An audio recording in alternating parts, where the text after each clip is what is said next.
showbiz fanatics Daniel Padilla abay tahasang sinagot ang isa sa tanong na talaga namang ikinapikon, no? Itsurang ikinapikon ni Mr. Daniel Padilla ang lahat ng yan. But before that, if you haven't subscribed yet to my YouTube channel, please don't forget to like, share, and subscribe at i-hit mo na rin ang notification bell for more showbiz updates. And please don't forget to hit all para ikaw ang unang-unang makakapanood sa lahat ng ating mga updates. Bago tayo magpatuloy, nais ko po muna magpasalamat sa lahat ng mga legit viewers, subscribers at ang lahat ng mga legit na nagmamahal at sumusubaybay sa lahat ng ating mga updates. Maraming salamat po. And for today's video, eto na nga no, dahil matapos nga po yung contract signing na naganap dito po kay Mr. Daniel Padilla, ay samot-sari na po mga news, no? Siya na po yata ang laman ng news online ngayon. Katulad na lang po ng kanya pong pahayag patungkol sa respeto na ibinibigay niya sa ina ni Kat, no? So, in-express nga ni Mr. Daniel Padilla ang kanyang respect and love kay Tita Min. Sabi niya, forever yan. Sabi niya, in her recent interview with MJ Felipe for On Cue, he said that he respects his Tita Min and the mom of Catherine Bernardo. He also indicated that his love and respect for Kat's mom will never be gone. The actor immediately granted one-on-one interview with MJ right after the former contract signing ceremony with ABS-CBN. Katulad po ng ginawa kay Miss Catherine Bernardo, ganun din po yung nangyari. No? After the contract signing, nagkaroon ng one-on-one with Mr. MJ Felipe kung saan ay freely na sinasagot nila ang ilan sa mga katanungan. Pero just to make it clear, bago po dumating dun sa interview na yon, ini-screen po muna yan ni Daniel kung ano po yung mga gusto niyang sagutin at ayaw niyang sagutin. So talagang ano na yan, filtered na po yan, no? Kaya nga sabi po ni MJ, kahit daw gusto niyang maraming tanungin pa kay Daniel, ay hindi niya na nagawa yun dahil nga syempre nire-respeto rin niya ang privacy ni Mr. Daniel Padilla. So sa interview na yun, napakarami pong mga sinabi ni Mr. Daniel. Sabi niya, una, may respect and love kay Tita Min forever yan, sabi niya during the interview. It can be recalled that he immediately granted one-on-one interview, no? Syempre, sabi niya, in a speech after he signed the contract, Daniel also mentioned Kat, thanking his ex-girlfriend for the memories and adventures they had together. Syempre, hindi ko pwedeng kalimutan si Catherine. Maraming salamat, Catherine, sa ating maraming taon na pinagsamahan.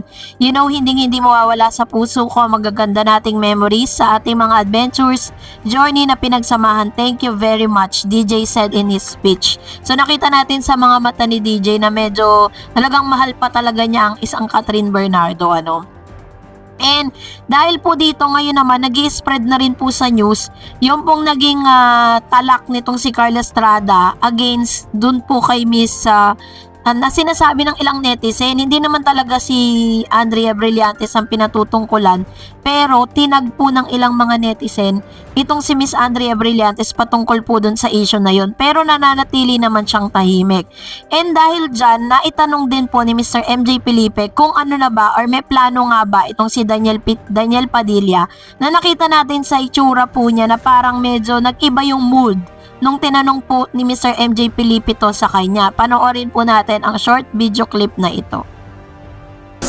No, definitely. Love for human nature, yun ang hinahanap. Right. So you think when ka ready to get into that? Ayaw mo na isipin yun? Ayaw mo na muna. Trabaho muna. Wala muna akong love. Okay. Yeah, I wanna work on myself. I need to love myself first. Last na message mo na lang with all your Yeah, thank you very much, everyone, and I appreciate every one of you. Love you. Daniel Padilla in an interview with Mr. MJ Felipe on Cue right after contract signing with ABS-CBN expressed that he's not looking for love, but underscored that he would love himself first. So yun po yung kanyang pangako na hindi po siya ngayon naghahanap ng panibagong pag-ibig. No, definitely not. Sabi niya, love for human nature, yun ang hinahanap ko. Trabaho muna ako. Wala muna akong love. I want to work on myself. I need to love myself first, he said. And aside from this, he also highlighted how he realized the importance of family after everything that happened for the past months. Kasi ngayon niya lang po talaga na ipakita or nakita kung paano niya or na-appreciate, 'di ba? Sabi niya yung ngayon ko mas na-appreciate at nakita na in deeper level yung bond ko sa mga utol ko ngayon. Kasi kaya minsan doon mo lang masasabi na legit pala yun sa panahon ng madidilim. Pamilya mo rin ang liwanag, sila lang talaga. And super appreciate ko sila talaga, the actor said. Yun so po yung kanyang sagot with regards to that question. Talagang na-appreciate po ng husto ni Mr. Daniel Padilla yung kanya pong pamilya, yung kanya mga kapatid. Kasi sa mga lakad niya, nakikita natin na yung mga kapatid niya ang kanyang kasama sa mga bakasyon na meron po siya. So parang pinahihiwatig lang ni Daniel Padilla na kahit po nai-issue sila ni Andrea Brillantes ay never po silang nagkaroon ng relationship. Parang sinasabi niya na he's still single right now dahil wala daw di umano siyang karelasyon.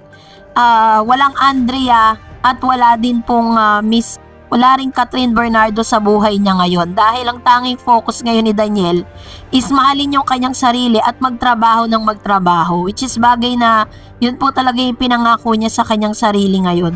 So sa nakita natin sa reaction ni Daniel, medyo parang nag-iba yung mood niya nung natanong siya ni MJ Felipe. Siguro isa yun sa mga tanong na hindi naman talaga inaprobahan ni Daniel, parang nag-iba yung kanyang muka. Kung napanood niyo po yung video clip, So, anyway, sana nga lang po, kung ano po yung sinasabi ngayon ni Daniel ay mapanindigan niya hanggang dulo na tanging love lang sa sarili muna yung kanyang focus, Kasi parang nasisira yung kanyang credibility, nasisira yung pagkatao niya pagdating po sa mga girls. Kaya talagang iwas na iwas muna siya ngayon. At dahil dyan, narito ang inyong mga reaksyon at komento patungkol naman sa ating last update. Magre-react lang tayo sa inyong mga komento. Unahin po natin ang komento na nanggaling kay Estela or Kilo. Mas mabuti kung mga season actress at actors ang makakasama mo na Daniel, marunong ka namang umarte. Move on, wala mo ng leading lady, let the past be on a lesson para maging aware ka na what is wrong at right. Bata ka pa at marami pang magtitiwala sa'yo. Ayun, ito po yung kanya kasi sa kanyang upcoming movie or upcoming project, ang makakasama niya po is si Miss Diamond Star Maricel Soriano na sinabi niya rin po sa kanyang interview na he's really excited to work with Miss Maricel, At si Miss Maricel Soriano din po is very excited to work with Daniel Padilla. So, isa rin siya sa mga nagbigay ng kanya pong greetings for Daniel nung siya po ay nagkaroon ng contract signing. Sabi naman ng isang user, bakit napatunayan baga na nag-cheat si DJ? Tama na. Tapos na, issue na yan. Balik-balikan na lang ninyo. Palagi pakasal na kayo para tapos issue na. Ayun, sino kayong pakasal, Kasi meron po napapabalita ngayon na nagkakaroon daw ng engagement. Itong si Alden Richards, tsaka si Catherine, wala pong katotohanan yun, fake news po yun. Hindi po totoo yun at wala pong relasyon si Catherine Bernardo at si Alden Richards. Lagi po kasing parang inire-relate kasi ng ilang mga fans si Catherine kay Alden. Hindi po yun totoo, wag po kayo maniwala doon. And sinagot naman ng isang user, lagi niyong sinasabi na bakit napatunayan ba na nag-cheat si DJ? Hindi lang kami kahapon lang pinanganak, obvious ba? At nagbubulag-bulagan kayo? Yun lang. So, yun po yung kanyang komento patungkol sa bagay na ito, Kasi nga naman, 'di ba, kahit ano pong pinagsasabi kay DJ noon, cheater siya, nag-cheat sila ni Andrea, pero never po nagsalita si DJ. Ganon din naman si Andrea, wala po siyang sinasabi patungkol sa issue na to. Alam niyo naman po sa Pilipinas, 'di ba? If you answer the questions, may issue. Kung hindi mo sasagutin yung tanong, may issue din. Kaya mas mabuti na tumahimik silang dalawa para at least, 'di ba, hindi na masyadong madagdagan pa yung hatred na nararanasan nila ngayon. Sabi ni Dan Vergara, paano hindi tatabay? Inom ng inom si Daniel. Siya yung nag-enjoy kakapambabae.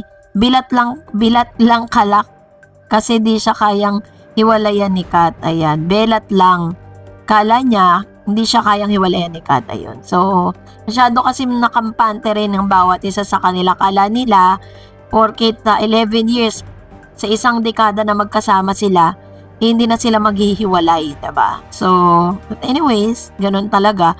Sabi naman ni Lay Cruz, nung una po, Senator, kinakampihan niyo si Daniel. Bakit ngayon medyo naglalaylo kayo? Na bagay, kahit papaano magkadugo pa rin kayo at magkakamali tayo sa paghuhusga. At napag-isip-isip ninyo na mali ang pamangkin nyo at tama po yan. Ayan. Nagsalita kasi itong si Mr. Robin Padilla, parang sinasabi niya na dapat daw hindi raw gayahin ni Daniel Padilla kung ano man yung dinaanan niya noon. Naging bad boy nga naman siya sa industriya, pero na-realize niya na the more daw na sinasaktan niya yung mga girls na dumating sa buhay niya, parang sinasaktan niya na rin yung kanyang ina. So, that's it for today. For more videos and updates, please don't forget to like and subscribe. And please don't forget to follow my Facebook page, DarEds TV. God bless everyone!